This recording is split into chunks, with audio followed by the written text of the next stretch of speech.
How many of you would say that you were born resilient? Keyword, born.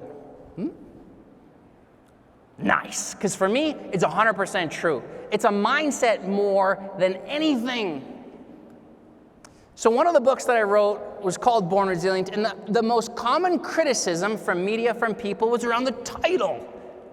And people would say, nah, you're not born resilient. It's a skill that you must acquire over time. And you know, we've heard this before. It's like a muscle. The more challenges that we've gone through, the stronger we become. Okay. But when you were born, you fought for that first breath, yes? Like you came out kicking and screaming. And even now, if anyone were to reach out and try to physically harm you, which of course I hope would never happen, but if it did, what would you instinctively do? You'd fight. Someone puts your head underwater. You find yourself to be drowning. What would you instinctively do? You'd fight. You think about yourself when you were, a kid. You're learning how to walk. You fall down. What do you instinctively do right away? Oh, you get up. Let this sink in, please. You have survived 100% of your most challenging days.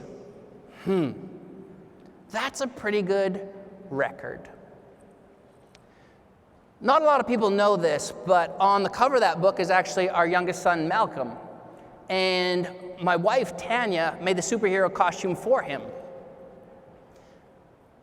Interestingly, it was probably 5-6 months after this book came out that we discovered a massive tumor in Malcolm's abdomen. He was 5. And I just thought, the irony that he's on the cover of a book that features people's stories of resilience, and now his resilience is going to be put to the test. And we had to spend a lot of time at the children's hospital.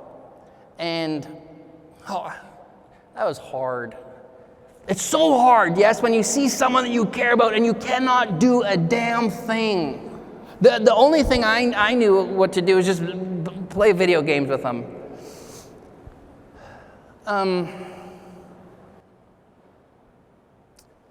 not going to get into that story, but an appropriate word truly would be miracle. After the surgery, things went south, and I thought we were going to lose him. He's doing great today. I'm super grateful for that. Well, thank you.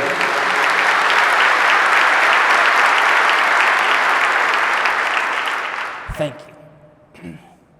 I share this because if there's one thing that I saw, it's like he fought. Every single kid in that hospital fought. And there was a girl whose bed was right across from Malcolm. She flatlined twice. And she was going to have her leg potentially amputated. She fought. All that you have done your entire life is fight. And I feel like we often don't give credit where credit's due. I find life hard. I find life incredibly hard. I find it rewarding and beautiful, but it's hard. And so I need these visuals, these reminders that when that happens, to keep fighting. And so for me, it's that mantra, the mindset, born resilient. And so I wear the wristband, the bracelet. And 2 of our kids have packaged thousands of these. We gave them a raise recently to 6 cents per wristband, which I thought was pretty good. That's Canadian, so that's like 1 cent American.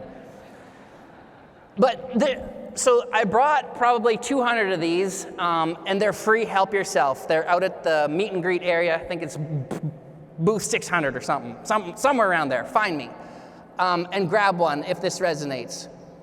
And cognitive behavioral therapy says, thoughts lead to feelings lead to. If you think that you're a fighter, will you fight? Yes or no? That's the mindset. So then once that whole COVID thing happened, Tanya, my wife, and I said, let's just start a clothing line. And so we did. It was another way for individuals to embrace that inner strength. But this has nothing to do with a wristband, a clothing line. My question for you is simple. What do you do when life gets hard? Do you isolate? Do you withdraw? Do you turn to alcohol, substances? Or do you find your voice? Do you make the call? Who are the people that you choose to surround yourself with? Do they bring you up or do they bring you down? And that includes family. I guarantee that there are people who you work alongside with every day. There are some of your closest friends who probably have no idea about some of the challenges that you've gone through in the past or some of the challenges that you're currently going through, yes? And yet here you are. Why? Oh, I think it's because you have unfinished business.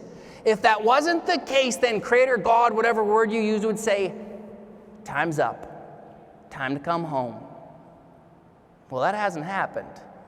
Therefore, I believe that your life has meaning and your life has purpose.